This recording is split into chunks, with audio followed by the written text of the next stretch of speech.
Hey teman-teman ya, selamat malam semuanya. Kita hari ini nge-live ya, lagi di Telegram di hari Kamis ya, tanggal 27 Maret 2025 jam 20.52 teman-teman ya. Nah, hari ini seperti yang gue udah tulis ya, teman-teman ya, seperti yang gue udah tulis, tema hari ini adalah market update ya.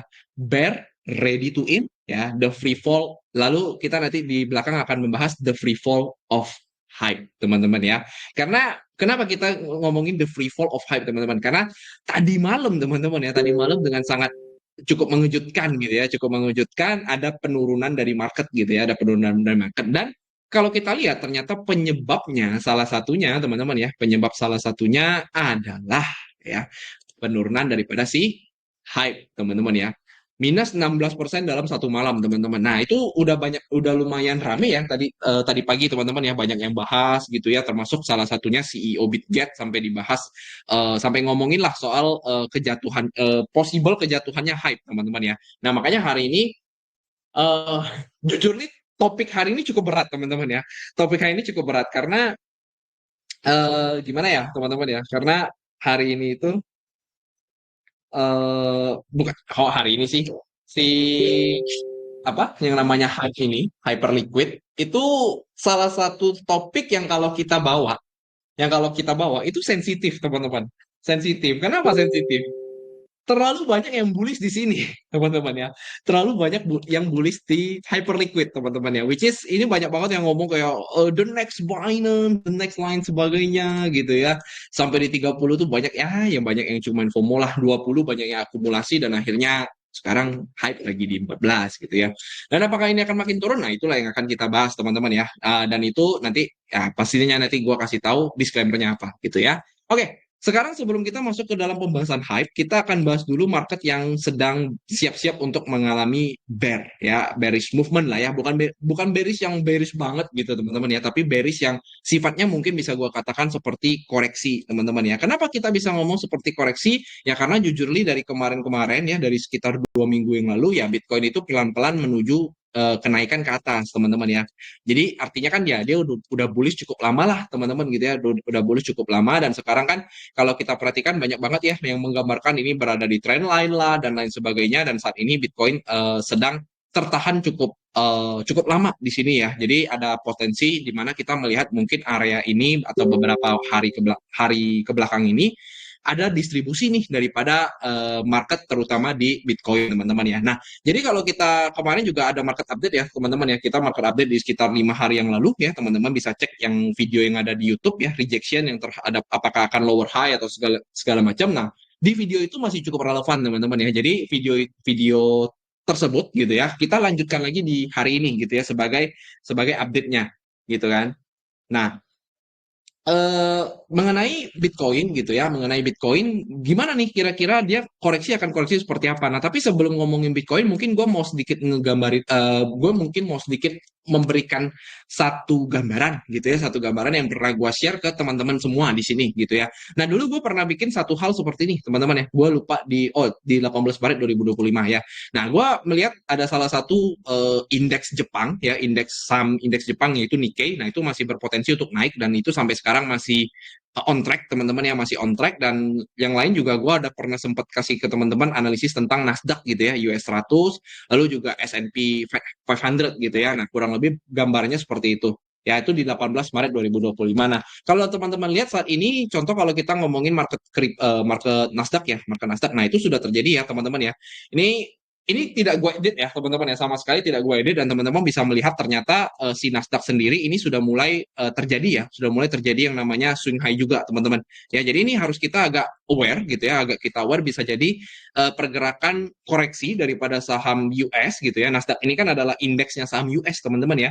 Nah, itu bisa mempengaruhi market untuk turun gitu ya, karena secara gambaran US 100 itu ada kemungkinan seperti ini, teman-teman ya. Itu pertama untuk US 100, lalu yang kedua kita bahas juga seperti SPX gitu ya. SPX juga hampir mirip, teman-teman, walaupun dia belum sampai pas tepat di QMM-nya gitu ya, yang mana ini salah satu area yang cukup penting untuk dia melakukan reversal yang tinggi. Tapi teman-teman bisa cukup aware bahwa area ini bisa terjadi bahwa dia sudah membuat yang namanya swing high, teman-teman ya. So ini salah satu hal yang kita harus perhatikanlah dengan seksama gitu ya, dan yang bisa mempengaruhi Bitcoin untuk turun. Nah, kebetulan Bitcoin juga berada di tren lainnya, teman-teman.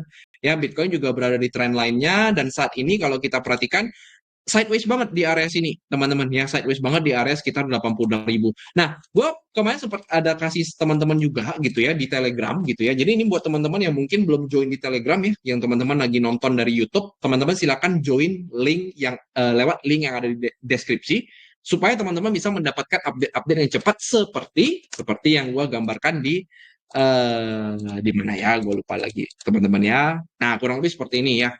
Waktu itu gue gambarkan di 24 Maret. Nah, gue ada sempat kasih tahu ke teman-teman bahwa di Bitcoin itu terjadi yang namanya common gap di chartnya CMA, teman-teman. Yang mana common gapnya itu sampai hari ini belum terisi, teman-teman ya. Nah, jadi common gap ini bisa jadi menjadi triggernya Bitcoin untuk nantinya bisa ketarik harganya sampai ke area kurang lebih kalau di sini kita bisa perhatikan di sekitar 85.000, teman-teman ya, yang mana kalau kita lihat di Bitcoin Bitcoin untuk di Binance itu kurang lebih ada di sekitar 84.800 ya teman-teman ya, 84.800. Nah, apakah nanti kalau dia koreksi di sini artinya dia akan langsung mantul? Nah, kita belum bisa memastikan itu ya teman-teman ya, itu yang kita belum bisa pastikan untuk pergerakan ini apakah bisa terjadi. Yang pasti kita bisa lihat dulu dalam short term itu possibility arahnya adalah ke sekitar 84,8. Nah, kalau misalnya di sana ada projection yang cukup menahan, ya cukup menahan, artinya Bitcoin ini mempertahankan dia punya higher high, teman-teman. Ya, karena kalau kita lihat higher high-nya ini bisa berpotensi untuk naik sampai ke area yang kita pernah analisa juga sebelumnya di minggu lalu, teman-teman, yaitu di sekitar 90.000 pas ya. Kemarin juga gue sempat salah ya, teman-teman ya. Jadi kita sempat salah juga. Gue sempat berkata sepertinya Bitcoin kemarin ya, ini benar banget di kemarin gue memprediksikan Bitcoin bisa menyentuh 89.000 terlebih dahulu nih. Oh, ternyata balik lagi ke bawah dia. Ya, dia masih belum berhasil untuk naik ke 89K. Bisa jadi ini disimpan untuk nantinya baru dia naik lagi sekali sebelum dia melakukan mungkin retest, baru dia lanjut naik yang benar-benar yang bisa kita ngomong seperti bull run pada umumnya gitu ya. Nah, bisa jadi seperti itu teman-teman untuk pergerakan Bitcoin sendiri. Jadi tidak banyak updates ya, tidak banyak updates untuk Bitcoin sendiri yang pada dasarnya pada short term gitu ya. Pada short term itu ada possibility untuk dari harga sini sekitar 2% lagi untuk koreksi daripada si Bitcoin ya, mencapai ke supportnya. Nah, kebetulan juga pada Bitcoin ini kan terjadi yang namanya failure swing ya, teman-teman ya. Ini kalau kalian pernah cari tahu di teori ICT atau teori smart money concept, failure swing ini mempertandakan bahwa adanya kelemahan dari market. Dan kebetulan ini terjadi yang namanya smart money tricks, teman-teman ya, smart money tricks yang terjadi di Ethereum juga. Yang mana di Ethereum itu terlihat seperti higher high, teman-teman. Ya, dia terlihat seperti higher high, sedangkan si Bitcoin itu tidak. Ya, si Bitcoin itu tidak. Nah, jadi ini kita harus agak aware gitu ya, agak aware bisa jadi ini bukan pergerakan yang cukup bagus nih daripada si Ethereum dan si Bitcoin. Apalagi Ethereum juga tertahannya tepat di supply yang ada di sini, teman-teman ya. Jadi ini bisa menandakan bahwa si Ethereum mungkin ya, Ethereum itu mungkin untuk koreksi sampai ke area kurang lebih di sekitar 1960, yang mana di sini terdapat area manipulasi masa lalu atau juga bisa kita sebut sebagai support become resistant yang ada di area sini ya. Nah, itu pertama untuk daripada si Bitcoin dan Ethereum. So tidak banyak update, yang pasti hati-hati aja, bisa jadi penurunannya akan datang dari indeks saham US juga, teman-teman. Nah, selain dari indeks saham US, nah inilah yang membuat gua mengatakan kenapa bear ready to in. Apa? The free fall of hype, teman-teman. Ya. Nah, the free fall of hype karena tadi malam, teman-teman, ya seperti yang tadi kita bahas di awal, Bitcoin dan lain sebagainya itu mulai turun sejak penurunannya si Hyperliquid. Mana Hyperliquid di sini? Nah, Hyperliquid. Ya, jadi Hyperliquid itu tadi malam tiba-tiba langsung kena dump sekitar 16%, teman-teman. Lowestnya sampai di 23% bahkan. Ya. Nah, ketika hype ini terjadi goncangan seperti itu, market itu langsung bergejolak juga, teman-teman. Ya. Nah, ini yang sepertinya menandakan bahwa si Hyperliquid ini sepertinya ada sesuatu, teman-teman. Ya, sepertinya ada sesuatu, dan kalau kita lihat trend line-nya di breakout lagi, teman-teman. Which is kalau kita lihat ini kalau by technical ya. By technical ini adalah pergerakan seperti bearish flag. Nah, tapi kira-kira apa sih gitu ya? Jadi percuma lah kita seperti biasa ya, kalau teman-teman tahu trading tanpa baper atau TTB udah lama, kita nggak mungkin cuma nganalisis lewat teknikal. Karena technical itu kan sifatnya adalah probabilitas gitu ya, which is kalau probabilitas kita kurang tinggi, maka kita harus meninggikan probabilitas kita dengan apa? Dengan analisa yang namanya analisa fundamental, ya. Nah, jujur kalau kalian mau lihat metode masalah yang terjadi di hyperliquid atau atau lengkapnya seperti apa kejadian tadi malam, teman-teman silakan lihat itu dari semua influencer yang ada di luar. Ya, influencer di luar semua udah bahas, ya. Ada yang versi bahasa Inggris, ada yang versi bahasa Indonesia. Ya, nah, hari ini gue cuma mau memberikan sedikit aja tentang analisa fundamental gue terhadap hyperliquid, kondisinya seperti apa, apalagi ada kejadian tadi malam. Ya, nah, jadi hyperliquid kalau kita lihat ya teman-teman ya, kita lihat dulu berdasarkan teknikal aja dulu. Ya, kita lihat berdasarkan teknikal. Karena kalau kita lihat di teknikal ini, itu kalau teman-teman masih ingat ya, di TTB dulu gue nggak ngomong pertama kali lah, tapi gue salah satu yang aware bahwa si hype gitu ya, si hype ini di Desember tanggal 23 Desember 2024. Di sana gua aware bahwa si hype ada possibility untuk melakukan top market, di mana di situ gue tulis technically it's not a good sign, ya. Technically it's not a good sign, I think, ya. Di sana itu adalah, kalau teman-teman lihat, adalah tepat berada di kurang lebih 3 hari setelah Hyperliquid melakukan market top, ya, market top. Nah, sejak di sana penurunan terjadi teman-teman, seturun terjadi gitu ya.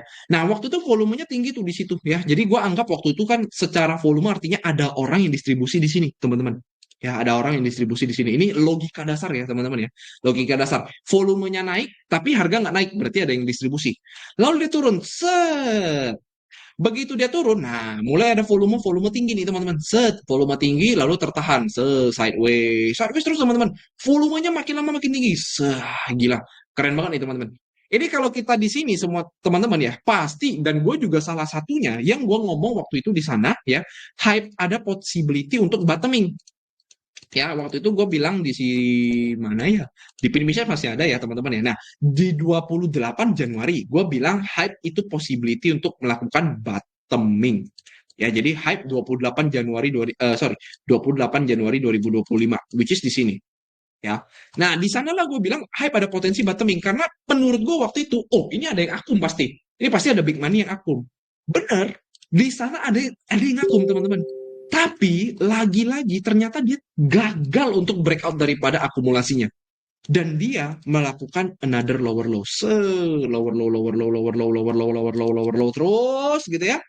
Lower low terus, akhirnya dia mulai recover. Recovernya nih gue lihat, cakep ini kan. Recover dari bottomnya sampai naik ke atas 36%. Di 4 hour chartnya, anjay, keren sekali gitu. Gitu ya. Ini konsisten gitu ya, konsisten banget. Lalu sebelum dia bikin di sini, nah dia meninggalkan satu yang namanya fair value gap, teman-teman. Dia meninggalkan di situ fair value gap. Nah, di sana sempat lagi gue mau bikin pin lagi tentang hype. Ya, jadi untuk ketiga kalinya gue bikin lagi hype. Hype saatnya kembali ke 21 plus, which is itu di Maret tanggal 24, which is di area sini gitu ya, Maret 2020. Maret tanggal 24 2025. Tapi tiba-tiba kok gini, teman-teman? Kok menurut gua akan pantul tepat di weekly OB, tapi kok kejadiannya kayak gini gitu loh. Kok gini? Gitu kan?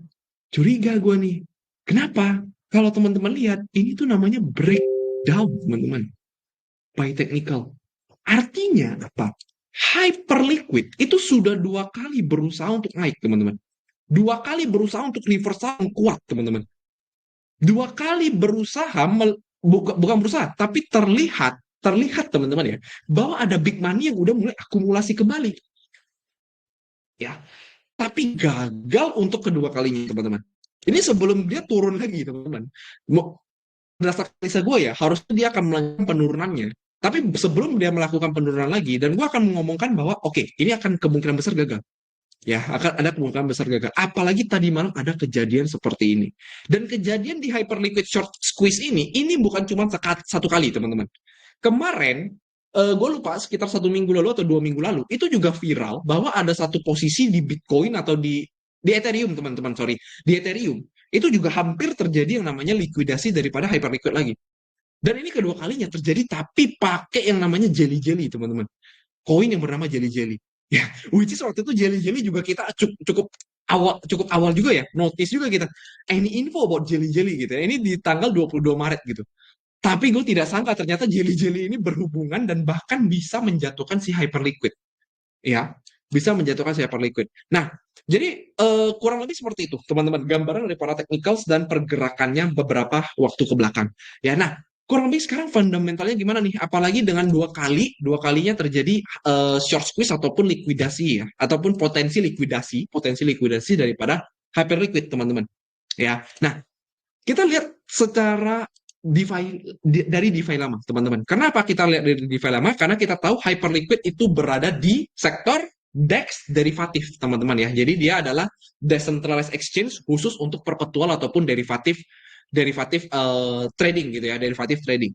Nah, Hyperliquid, kalau kita lihat di DeFi lama, ini banyak banget angka-angka yang tidak menarik, teman-teman. Bahkan bukan cuma angka-angka, tapi ada tren yang tidak menarik. Ya, nah ini teman-teman bisa akses sendiri ya di Velema protokol Hyperliquid gitu ya. Nah, kita lihat apa yang tadi pagi gua kasih teman-teman eh, lingkaran di sini. Oke, jadi kata kuncinya cuma ada di sini, teman-teman. Kata kuncinya cuma ada di 5 yang gue lingkarin ini, teman-teman. Ya. Jadi pertama, teman-teman perhatikan ya, Hyperliquid, oke? Hyperliquid di harga kurang lebih sekarang di 14 dolaran, itu berada di market cap 4,94 billion US dollar dengan fully diluted valuation atau total coin yang total coin yang ada di Hyperliquid itu adalah 14 billion US dollar. Oke, nah sampai di sini dulu. Yang penting teman-teman tahu bahwa dia memiliki market cap 4 billion dollar. Nah, artinya teman-teman tuh sekarang langsung bisa mendapatkan sesuatu bahwa valuasi dia di market adalah sebesar 4,9 billion US dollar. Nah, ketika kita lihat, kalau kita namanya melihat valuasi, maka kita harus melihat fundamental key point-nya ataupun kita bahasakan seperti apa ya? Poin-poin pentingnya yang membuat dia bisa 4,9 tuh apa gitu. Pertama, kita lihat ke TVL, teman-teman. TVL di sini 274 million 274 juta US dollar, teman-teman. 274 juta US dollar. Teman-teman silakan lihat sendiri, bandingkan antara market cap dengan TVL. 274. Ya, dibandingkan 4,9 billion. Which is itu hanya, teman-teman, itu hanya sekitar 5% daripada total market cap-nya. Bahkan kalau kita ke fully diluted valuation-nya, ini lebih parah lagi, bukan 5% lagi nih, teman-teman. Ini bisa kurang lebih hampir di 2% something, teman-teman. 2% bahkan kurang, teman-teman. 2% bahkan kurang. Ya, nah, kok kayaknya nggak fair gitu, lu ngomongin gini. Oke, kalau menurut kalian nggak fair, kita lihat, teman-teman. Kita lihat langsung dari data yang ada di sini. Ya, kita lihat langsung dari data yang ada di sini. Nah, teman-teman bisa lihat ya, apa sih yang menyebabkan pergerakan token daripada Hyperliquid itu naik? Most likely pergerakannya itu terjadi ketika TVL-nya naik, teman-teman. Ya, TVL-nya naik. Nah, begitu begitu token price-nya mulai turun, set gitu ya. Nah, TVL-nya masih stay. TVL masih stay. Set, set, set, set, set. Makin turun, di sana teman-teman bisa lihat. Waktu sudah di 13, buangan satu kali TVL. Itu dari 600 juta US dollar, langsung turun sampai ke 445, teman-teman. Ini kalau nggak salah kejadiannya tepat setelah Ethereum yang waktu itu short squeeze, teman-teman. Ya, ini turun sampai 25% daripada total TVL. Lalu sekarang kejadian lagi di Jelly-Jelly. Turun lagi, teman-teman. Dari 400 turun ke 270. Ini kehilangan 25 sampai 30% lagi, teman-teman. Ya, berdasarkan token price belum price in, teman-teman. Ya, ini padahal waktu itu juga kita bisa lihat pergerakannya tuh mirip-mirip. Ketika TVL naik, token price juga naik. Yang kuning ya, yang kuning token price, TVL yang hijau. Waktu dia turun, ya juga token price-nya juga turun. Waktu anomali, ternyata ini manipulasi. Balik lagi ke bawah, teman-teman. Ya. Nah, itu saja kita sudah curiga, teman-teman. Itu kayaknya kelihatan tidak menarik. Apalagi yang kurang lebih bisa kita lihat. Apakah ada yang hal-hal bagus nih daripada Hyperliquid gitu ya? Oke, teman-teman tahu dulu Hyperliquid waktu rame, teman-teman pernah dengar gitu ya? ada yang namanya pur gitu ya, meme coin yang namanya pur, ada meme coin, ada NFT lain sebagainya gitu ya. Dan banyak banget yang ngomong DEX-nya Hyperliquid itu banyak ekosistem yang masuk ke dalamnya. Lah, gua tanya sekarang, ini kenapa market sudah listing di sini di Hyperliquid kok volumenya segini? Kok volumenya dari bulan Februari sampai sekarang kok turun? Mana yang dari bulan Desember nih sampai bulan Januari yang masih tinggi kemarin itu, ya? Kok sekarang cuman di 388 juta US dollar per hari, teman-teman. Ya. Nah, yang lebih parahnya lagi, yang lebih parahnya lagi, yang lebih parahnya lagi, perpetual volumenya itu sampai di 4,5 billion US dollar. Loh, teman-teman ngerti nggak 4,5 billion US dollar ini maksudnya bagus atau jelek gitu ya? Ini perpetual kok, berarti dia kepake dong. 4,5 billion US dollar. Oh, wajar dong. Market cap-nya di 4,9 gitu ya. 4,9. Oke. Sekarang teman-teman cari tahu dulu gitu ya.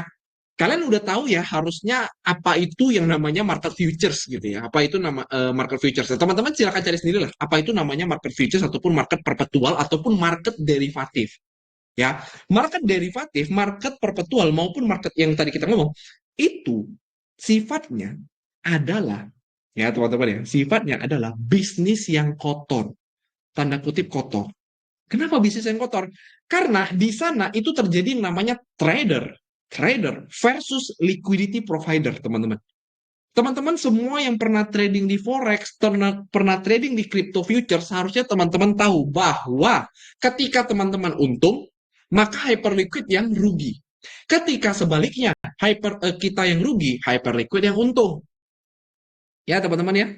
Nah, jadi dia ini 4,5 billion US dollar perpetual volumenya. Tapi TVL-nya, which is ini adalah duit yang tersimpan di chain-nya, itu adalah 270 juta US dollar, teman-teman. Macam mana dia bisa menahan kontraknya ini, kontrak-kontrak yang setiap hari orang trading sampai 4,5 billion US dollar, atas TVL dia yang hanya 270 juta, teman-teman. Bagaimana? Dan teman-teman jangan salah, TVL ini dia bentuknya adalah dalam bentuk USDT dan USDC, which is ini tidak menginclude daripada harganya hype. Nah, mungkin ada tuh di dalam prospektusnya atau dokumennya pasti ada sebagian cadangan koin yang disimpan untuk hyperliquid sebagai dana cadangan. Gue yakin di tokenomicsnya pasti ada itu, tanpa perlu gue baca. Ya, teman-teman silakan bayangkan sendiri, kalau 2 kali kejadian rugi seperti kemarin, tapi TVL-nya tidak memadai, apa yang akan dia lakukan? Tim Hyperliquid akan melakukan apa? Mau tidak mau, dia akan tarik koin hype-nya untuk dia dump ke market. Dia dump ke market, jadilah USDT dan USDC untuk menyelamatkan bisnisnya si Hyperliquid. Jadi perpetual volume yang 4,5 billion US dollar itu bukan satu hal yang bagus jika total value lock-nya itu cuma segini, teman-teman. Karena perpetual volume-nya itu juga baru naik ketika di Februari sampai sekarang, teman-teman. Ya, ini bahkan di 4,5. Kemarin tertingginya tuh sampai di 64. Tapi tidak ada terjadi rugi-ruginya, teman-teman. Tidak ada terjadi rugi. Tapi sekarang mulai terjadi rugi sekali, rugi 2 kali. Memang kita bisa lihat ya, teman-teman ya, kita bisa lihat tadi pagi ataupun tadi malam ada tadi malam ya, teman-teman ya. Tadi malam itu ada tindakan yang cepat dari yang namanya ownernya ya. Kalau nggak salah namanya Jeff, kalau nggak salah ya, teman-teman boleh koreksi gua kalau salah. Nah, Jeff itu langsung melakukan yang namanya delisting di Jelly Jelly. Nah, tapi teman-teman, delisting di Jelly Jelly itu menjadikan kita pertanyaan yang juga penting, teman-teman. Pertanyaan yang juga penting yang katanya decentralized exchange ya, which is kata kuncinya adalah decentralized. Decentralized itu pasti butuh yang namanya vote, teman-teman. Butuh yang namanya vote ya, butuh yang namanya vote, yang mana butuh yang namanya validator-validator yang ada di sana. Jadi, delisting yang secara cepat bisa dibilang hitungan menit seperti itu. Walaupun ada yang ngomong, ah itu kan sudah karena validatornya langsung pencet oke kok, pencet yes kok. Oke, gue bisa ngomong seperti itu. Nah, pertanyaan gue adalah, emang kalian bisa memastikan validatornya di jam tersebut yang tadi malam terjadi, emangnya dia udah pasti bangun? Validatornya udah pasti ada, udah pasti available. Apakah sudah pasti, teman-teman? Belum tentu, teman-teman. Pasti ada waktu untuk yang namanya vote tersebut. Tapi kalau dia bisa mencapai quorum dalam waktu yang sesingkat itu, berarti gue bisa katakan, teman-teman. Berarti gue bisa katakan, dengan sangat pede gue katakan, Hyperliquid, validatornya itu adalah tim daripada Jeff sendiri. Mungkin ini kontroversial, teman-teman. Mungkin ini kontroversial. Ini tidak bisa diterima oleh semua orang. Tapi gue bisa pastikan, tim daripada Jeff sendiri itulah yang memegang validatornya Hyperliquid sendiri. Jadi kalau kalian ngomong decentralized, ujung-ujungnya centralized-nya masih ada. Sifat sentralisasinya masih ada. Dan kalian, ya, dan oh sorry itu saya, maksud gue kalian, orang-orang yang mungkin teman-teman bisa lihat di Twitter membela Hyperliquid, meninggikan Hyperliquid dan menjatuhkan para ceks-ceks itu. Walaupun gue tidak mendukung ceks ya teman-teman ya, which is gue juga tahu ceks itu pasti pengen Hyperliquid itu jatuh. Gue setuju lah, pasti dia pengen Hyperliquid jatuh. Tapi teman-teman, for sure gue bisa katakan ke teman-teman, orang-orang yang membela Hyperliquid itu belum tentu dia make yang namanya perpetual daripada Hyperliquid, ya. Dia bahkan mungkin takut, teman-teman, untuk menggunakan platformnya Hyperliquid. Teman-teman boleh tanya dia sendiri, boleh tanya orang tersebut yang membela Hyperliquid. Lu tanya aja, lu pakai nggak perpetual volume ini? Lu pakai nggak perpetual dex-nya ini? Berani nggak lu pakai di situ? Mungkin mereka adalah yang ngehold koin hype-nya doang, teman-teman. Karena mereka tentu tidak mau sampai koin hype-nya itu terjun dalam banget gitu. Disitulah terjadi yang namanya ketidakobjektivitasan. Subjektivitas kalau bahasa lebih lebih sederhananya. Ya, seperti itu teman-teman. Ya, itulah kurang lebih my analisis terhadap Hyperliquid. Ya, so apakah pertanda yang ada di file lama ini akan menjatuhkan atau memastikan bahwa si Hyperliquid ini bisa jatuh ke depannya? Kesimpulan dari gue pribadi tidak, teman-teman. Kesimpulannya adalah tidak langsung menjatuhkan karena gue tahu tim daripada Hyperliquid itu juga cukup bagus, cukup terkenal juga di market gitu ya. Tapi teman-teman, jika Hyperliquid terus tertekan, apalagi dengan tekanan dari checks yang cukup lumayan banyak ini teman-teman, gue bisa memastikan bahwa Hyperliquid nantinya akan sulit untuk melakukan recovery dan perlu melewati proses bear yang cukup panjang. Mungkin bukan proses bear, teman-teman. Mungkin prosesnya adalah akumulasi ataupun harga yang naik turun cukup panjang. Karena mereka perlu membenahi bisnis mereka akan kedepannya dilakukan seperti apa. Ya, karena mereka pastinya tidak bisa melakukan hal yang sama lagi dengan yang mereka lakukan sekarang. Bisa jadi ya, teman-teman ya, yang gue mungkin salah satu yang skenario paling paling dasar yang pernah gue pikirkan adalah bisa jadi altcoins yang listing di Hyperliquid itu bisa jadi rata-rata akan di-delistingkan, ya, dan dia akan fokus mungkin ke Bitcoin dan Ethereum, which is Bitcoin dan Ethereum biasanya jauh lebih susah untuk dimanipulasi, ya. So itu teman-teman daripada analisa gue terhadap Hyperliquid. So apakah ini akan lanjut turun lagi? Harusnya masih. Harusnya menurut gue pribadi masih gitu ya. Tapi sekali lagi teman-teman, atas semua analisa yang gue bawakan hari ini, gue selalu disclaimer on gitu ya. Not financial advice seperti yang udah gue tulis di deskripsi video gue. Ya, dan kalau teman-teman mau memberikan komen gitu ya, ataupun teman-teman tidak setuju atas pernyataan-pernyataan gue, silakan teman-teman bisa komen di section yang ada di YouTube, ataupun teman-teman bisa ajak gue diskusi di Telegram. But again, teman-teman, gue tidak melakukan tebar vote, tapi gue hanya menjadi objektivitas atau analis